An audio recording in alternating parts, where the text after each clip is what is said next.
Hi hello ನಮಸ್ಕಾರ welcome back to Sakshi kitchens.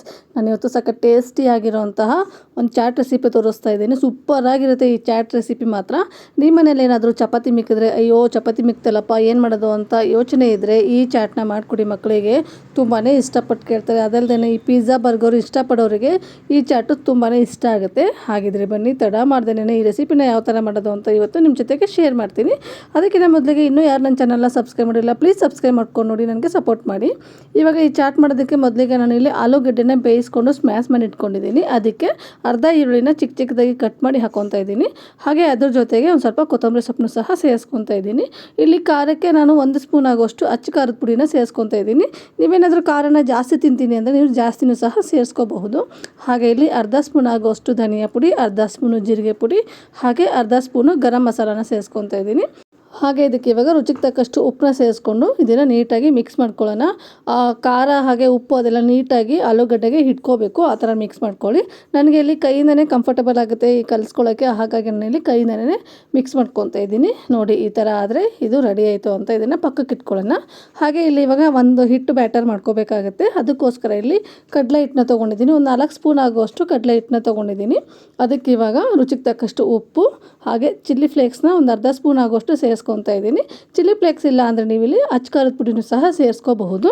ಹಾಗೆ ಇದಕ್ಕೆ ಇವಾಗ ಚಿಕ್ಕ ಚಿಕ್ಕದಾಗಿ ಕಟ್ ಮಾಡ್ಕೊಂಡಿರೋಂತಹ ಕೊತ್ತಂಬರಿನೂ ಸಹ ಸೇರಿಸ್ಕೊಂಡು ಮೊದಲಿಗೆ ಹಾಗೆ ಡ್ರೈ ಮಿಕ್ಸ್ನ ಮಾಡ್ಕೊತಾ ಇದ್ದೀನಿ. ಅದಾದ ನಂತರ ಇದಕ್ಕೆ ಸ್ವಲ್ಪನೇ ನೀರು ಹಾಕ್ಕೊಂಡು ಈ ದೋಸೆ ಬ್ಯಾಟರ್ ಬರುತ್ತಲ್ವ ಆ ಥರ ಇದನ್ನು ಕಲಿಸ್ಕೋಬೇಕಾಗತ್ತೆ. ತುಂಬ ಗಟ್ಟಿಯಾಗೂ ಮಾಡ್ಕೊಬೇಡಿ, ತುಂಬ ನೀರಾಗೂ ಮಾಡ್ಕೊಬೇಡಿ. ಒಂದು ಹದದಲ್ಲಿ ಈ ಹಿಟ್ಟನ್ನ ರೆಡಿ ಮಾಡ್ಕೊಳ್ಳಿ. ನಾನಿಲ್ಲಿ ತೋರಿಸ್ತಾ ಇದ್ದೀನಿ ನೋಡಿ ವಿಡಿಯೋದಲ್ಲಿ. ಈ ಥರ ಆದರೆ ಸಾಕಾಗುತ್ತೆ.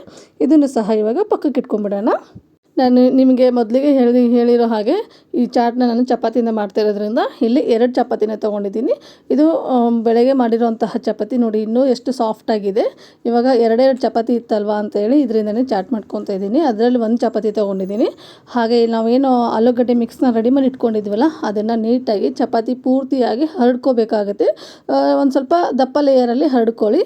ಈ ಥರ ನೋಡಿ ನಾನು ತೋರಿಸ್ತಾ ಇದ್ದೀನಿ ನೋಡಿ ವಿಡಿಯೋದಲ್ಲಿ. ಈ ಥರ ಹರಡ್ಕೊಂಡು ಇದನ್ನು ಇವಾಗ ಬೇಯಿಸ್ಕೋಬೇಕು. ನಾನು ಇದನ್ನು ಮಾಡೋಷ್ಟು ಹಂಚನ್ನು ಸಹ ಬಿಸಿಗೆ ಇಟ್ಕೊಂಡಿದ್ದೆ. ಹಂಚು ಸಹ ಬಿಸಿಯಾಗಿದೆ. ಇವಾಗ ಇದಕ್ಕೊಂದು ಸ್ವಲ್ಪ ಬೆಣ್ಣೆನ ಹಾಕ್ಕೊತಾ ಇದ್ದೀನಿ. ನಿಮ್ಮ ಹತ್ರ ಬೆಣ್ಣೆ ಇಲ್ಲ ಅಂದರೆ ನೀವು ಎಣ್ಣೆನೂ ಹಾಕೋಬಹುದು. ನಾನು ಬೆಣ್ಣೆನ ಹಾಕ್ಕೊತಾ ಇದ್ದೀನಿ. ಹಾಗೆ ಇವಾಗ ಚಪಾತಿನ ತವದ ಮೇಲೆ ಇಟ್ಕೊಂಡು ಬೇಯಿಸ್ಕೊಳ್ಳೋಣ. ಇವಾಗ ಇದಕ್ಕೆ ನಾವೇನು ಹಿಟ್ಟನ್ನ ರೆಡಿ ಮಾಡಿ ಇಟ್ಕೊಂಡಿದ್ದೀವಿ ನೋಡಿ ಕಡಲೆ ಹಿಟ್ಟಿನ ಬ್ಯಾಟರು, ಅದನ್ನು ಇವಾಗ ಮೇಲ್ಗಡೆ ಹಾಕೋಬೇಕಾಗುತ್ತೆ.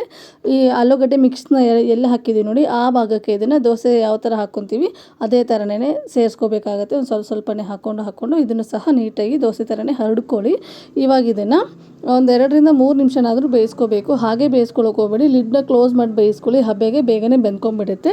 ನಾನು ಸಹ ಇಲ್ಲಿ ಲಿಡ್ನ ಕ್ಲೋಸ್ ಮಾಡಿ ಒಂದು 2ರಿಂದ 3 ನಿಮಿಷ ಬೇಯಿಸ್ಕೊಂಡಿದ್ದೀನಿ. ಅದಾದ ನಂತರ ಲಿಡ್ನ ಓಪನ್ ಮಾಡಿ ಇದನ್ನು ಟರ್ನ್ ಮಾಡ್ಕೋಬೇಕಾಗುತ್ತೆ. ಟರ್ನ್ ಮಾಡಿಕೊಂಡು ಒಂದು 5ರಿಂದ 8 ನಿಮಿಷನಾದರೂ ಬೇಯಿಸ್ಕೋಬೇಕಾಗತ್ತೆ. ಯಾಕಂದರೆ ಕಡಲೆ ಹಿಟ್ಟು ಆಗಿರೋದ್ರಿಂದ ಸ್ವಲ್ಪ ಚೆನ್ನಾಗಿ ಬೆಂದ್ಕೋಬೇಕು. ಹಾಗೆ ಕಡಲೆ ಹಿಟ್ಟಲ್ಲಿ ಇರೋಂತಹ ಹಸಿ ವಾಸನೆ ಸ್ಮೆಲ್ಲೆಲ್ಲ ಹೋಗಬೇಕು. ಆವಾಗ ತಿನ್ನುವಾಗ ಸ್ಮೆಲ್ಲೇನೂ ಬರೋದಿಲ್ಲ ಕಡಲೆ ಹಿಟ್ಟಿಂದು. ಆ ಥರ ಇದನ್ನು ಬೇಯಿಸ್ಕೊತಾ ಇದ್ದೀನಿ. ನೋಡಿ ಟರ್ನ್ ಮಾಡಿದ್ಮೇಲೆ ಇನ್ನೊಂದು ಸ್ವಲ್ಪ ನಾನಿಲ್ಲಿ ಬೆಣ್ಣೆ ಹಾಕ್ಕೊತಾ ಇದ್ದೀನಿ. ನಿಮಗೆ ಬೇಕಾದರೆ ಬೆಣ್ಣೆನೂ ಹಾಕ್ಕೋಬೋದು, ಇಲ್ಲ ಎಣ್ಣೆನೂ ಹಾಕ್ಕೋಬೋದು. ಇದು ಇವಾಗ ನೀಟಾಗಿ 2 ಸೈಡು ಸಹ ಬೆಂದ್ಕೊಂಡಿದೆ ನೋಡಿ. ಈ ಥರ ಆದರೆ ಸಾಕಾಗುತ್ತೆ. ಇದನ್ನು ಇವಾಗ ತೆಗಿತಾ ಇದ್ದೀನಿ. ಹಾಗೆ ನಾವು ಬೇಯಿಸ್ಕೊಳ್ಳುವಾಗ ನಾವೇನು ಚಪಾತಿ ಬ್ಯಾಟರ್ ಇಟ್ಕೊಂಡಿದ್ವಲ್ಲ ಅದು ಪೂರ್ತಿಯಾಗಿ ಕ್ರಿಸ್ಪಿ ಆಗಿಬಿಟ್ಟಿರುತ್ತೆ. ಈ ಮೇಲ್ಗಡೆ ಆಲೂಗಡ್ಡೆ ಹಾಗೆ ಬೇಸನ್ ಬ್ಯಾಟರ್ ಏನಿತ್ತಲ್ವ ಅದು ಮಾತ್ರ ಸಾಫ್ಟಾಗಿರುತ್ತೆ. ತಿನ್ನುವಾಗ ತುಂಬ ಚೆನ್ನಾಗಿರುತ್ತೆ. ಇವಾಗ ನಾನು ಇದನ್ನು ಚಾಪಿಂಗ್ ಬೋರ್ಡ್ ಮೇಲೆ ಇಟ್ಕೊತಾ ಇದ್ದೀನಿ. ನೀವು ಬೇಕಾದರೆ ತಟ್ಟೆ ಮೇಲೂ ಸಹ ಇಟ್ಕೋಬಹುದು. ಇದಕ್ಕೆ ಇವಾಗ ಸೆಜ್ವಾನ್ ಸಾಸ್ನ ಸೇರಿಸ್ಕೊತಾ ಇದ್ದೀನಿ. ನಿಮ್ಮ ಹತ್ರ ಏನಾದರೂ ಸೆಜ್ವಾನ್ ಸಾಸ್ ಇಲ್ಲ ಅಂದರೆ ಪಿಜ್ಜಾ ಸಾಸ್ನ ಸಹ ಸೇರಿಸ್ಕೋಬಹುದು. ಪಿಜ್ಜಾ ಸಾಸು ಇಲ್ಲ ಅಂದರೆ ಟೊಮೆಟೊ ಕೆಚಪನ್ನು ಹಾಕ್ಕೊಳ್ಳಿ ಸಾಕಾಗುತ್ತೆ. ಇಲ್ಲಿ ಒಂದು ಅರ್ಧ ಸ್ಪೂನ್ ಆಗುವಷ್ಟು ಸೆಜ್ವಾನ್ ಸಾಸು ಹಾಗೆ ಅರ್ಧ ಸ್ಪೂನ್ ಆಗುವಷ್ಟು ಕೆಚಪ್ನ ಸೇರಿಸ್ಕೊತಾ ಇದ್ದೀನಿ.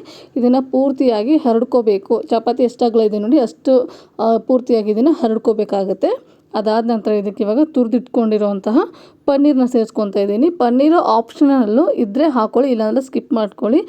ಹಾಕಿದರೆ ತುಂಬ ಚೆನ್ನಾಗಿ ರುಚಿ ಕೊಡುತ್ತೆ ಅನ್ನೋಕ್ಕೆ ನಾನಿಲ್ಲಿ ಮನೇಲಿತ್ತು ಹಾಗಾಗಿ ಹಾಕ್ಕೊತಾ ಇದ್ದೀನಿ.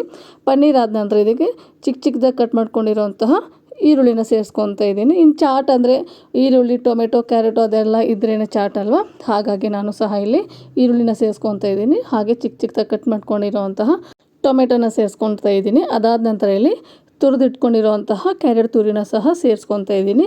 ಇದಕ್ಕೆ ಇವಾಗ ಒಂದು ಅರ್ಧ ಕಪ್ ಆಗೋಷ್ಟು ಮೊಸರಿಗೆ ಒಂದು 2ರಿಂದ 3 ಸ್ಪೂನ್ ಆಗೋಷ್ಟು ಸಕ್ಕರೆನ ಸೇರಿಸ್ಕೊಂಡಿದ್ದೀನಿ. ಸಕ್ಕರೆನ ಸೇರಿಸ್ಕೊಂಡು ನೀಟಾಗಿ ಬೀಟ್ ಮಾಡಿ ಇಟ್ಕೊಂಡಿದ್ದೀನಿ. ಇವಾಗ ಸ್ವೀಟ್ ಮೊಸರೇನಿದೆಯಲ್ಲ ಅದನ್ನು ಹಾಕ್ಕೋಬೇಕಾಗುತ್ತೆ. ಇಲ್ಲಿ 1.5 ಸ್ಪೂನ್ ಆಗೋಷ್ಟು ಮಾತ್ರ ಹಾಕ್ಕೊಂಡಿದ್ದೀನಿ. ಅದು ಒಂದು ಸ್ವಲ್ಪ ಡ್ರಾಪ್ ಆಗಿ ಹಾಕ್ಕೋಬೇಕಾಗುತ್ತೆ. ಅದಾದ ನಂತರ ಮೇಲ್ಗಡೆ ಕೊತ್ತಂಬರಿ ಸೊಪ್ಪನ್ನ ಸಹ ಸೇರಿಸ್ಕೊತಾ ಇದ್ದೀನಿ. ಕೊತ್ತಂಬರಿ ಸೊಪ್ಪು ಆದಮೇಲೆ ಇದಕ್ಕೆ ಸೇವನ್ನ ಸೇರಿಸ್ಕೋಬೇಕಾಗುತ್ತೆ. ಸೇವ್ ಹಾಕಿದ ತಕ್ಷಣವೇ ಮೇಲ್ಗಡೆ ಒಂದು ಸ್ವಲ್ಪ ಈ ಟೊಮೊಟೊ ಕೆಚಪ್ ಸೇರಿಸ್ಬಿಟ್ರೆ ರೆಡಿ ಆಯಿತು ನೋಡಿ ಚಪಾತಿ ಚಾಟು. ಸೂಪರಾಗಿರುತ್ತೆ ಟೇಸ್ಟ್ ಮಾತ್ರ. ನಿಮ್ಮನೇಲೂ ಸಹ ನೀವು ಚಪಾತಿ ಇದ್ದಾಗ ಒಂದ್ಸರಿನಾದರೂ ನೀವು ಈ ಚಾಟ್ನ ಮಾಡಿಕೊಡಿ. ಮಕ್ಕಳಿಗೆ ಮಾತ್ರ ತುಂಬ ಇಷ್ಟ ಆಗುತ್ತೆ. ಹಾಗೆ ಈ ಚಪಾತಿ ಮಾಡಿದಾಗೆಲ್ಲ ಮಿಕ್ಕಿರೋಂತಹ ಚಪಾತಿಯಲ್ಲಿ ಈ ಥರ ಚಾಟ್ನ ಕೇಳ್ತಾನೆ ಇರ್ತಾರೆ. ಇಲ್ಲ ಅಂದರೆ ಈ ಚಾಟ್ ಮಾಡೋದಕ್ಕೋಸ್ಕರನೇ ನೀವು ಚಪಾತಿನ ಎಕ್ಸ್ಟ್ರಾ ಮಾಡಬೇಕಾಗತ್ತೆ. ಅಷ್ಟು ರುಚಿಯಾಗಿರುತ್ತೆ. ಹಾಗೆ ಚಪಾತಿ ವೇಸ್ಟ್ ಆಗುತ್ತಲ್ಲಪ್ಪ ಅನ್ನೋ ಚಿಂತೆನೂ ಸಹ ಇರಲ್ಲ. ನೀವೇ ನೋಡಿ ಬೇಕಾದ್ರೆ ಒಂದ್ಸರಿ ಮನೆಯಲ್ಲೇ ಮಾಡಿಬಿಟ್ಟು ಟೇಸ್ಟ್ ನೋಡಿ, ಆವಾಗಲೇ ಗೊತ್ತಾಗುತ್ತೆ. ಪದೇ ಪದೇ ಮಾಡ್ತಾನೆ ಇರ್ತೀರ ಈ ಚಾಟ್ನ. ಅದಲ್ಲದೆ ಪಿಜ್ಜಾ ಬರ್ಗರು ಇಷ್ಟ ಆಗೋರಿಗೆ ಈ ಚಾಟ್ ಮಾತ್ರ ತುಂಬಾ ಇಷ್ಟ ಆಗುತ್ತೆ.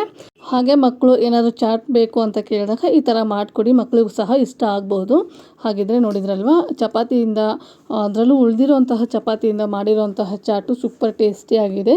ನೀವು ಸಹ ಮನೆಯಲ್ಲಿ ಚಪಾತಿ ಮಿಕ್ಕಿದಾಗ ಈ ಚಾಟ್ನ ಮಾಡಿಬಿಟ್ಟು ಟೇಸ್ಟ್ ನೋಡಿ ನನಗೆ ಕಾಮೆಂಟ್ ಮಾಡಿ. ಹಾಗೆ ಇನ್ನೂ ಯಾರು ನನ್ನ ಚಾನಲ್ನ ಸಬ್ಸ್ಕ್ರೈಬ್ ಮಾಡಿಲ್ಲ ಪ್ಲೀಸ್ ಸಬ್ಸ್ಕ್ರೈಬ್ ಮಾಡ್ಕೊಂಡು ನೋಡಿ, ನನಗೆ ಸಪೋರ್ಟ್ ಮಾಡಿ. ನಿಮ್ಮ ಫ್ಯಾಮಿಲಿ ಆ್ಯಂಡ್ ಫ್ರೆಂಡ್ಸಿಗೂ ಸಹ ಶೇರ್ ಮಾಡಿ. Thank you.